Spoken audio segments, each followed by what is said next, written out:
हातनूर धरण जलशयावर पाण पक्ष्यांची गर्दी, पाणी आटल्याने निर्माण झालेल्या तळांमध्ये विलोभनीय दृश्य। जळगाव जिल्ह्यातील हातनूर धरण जलाशय परिसरात सध्या विविध पाण पक्ष्यांचे मनमोहक आणि विलोभनीय दृश्य पाहायला मिळत आहे।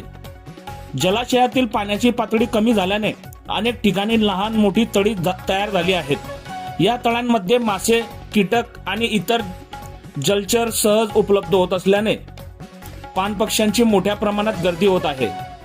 खाद्याच्या शोधात विविध प्रजातींचे पक्षी एकत्र येत असल्याने जलाशय परिसरात पक्ष्यांची चैतन्यपूर्ण हालचाल पाहायला मिळत आहे।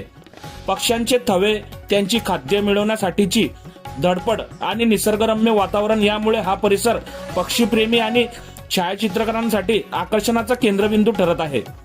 पक्षी अभ्यासक अनिल महाजन यांनी सांगितले की जलाशयातील पाणी आटल्यामुळे तयार झालेल्या उथळ भागांमध्ये पक्ष्यांना सहज खाद्य उपलब्ध होत आहे।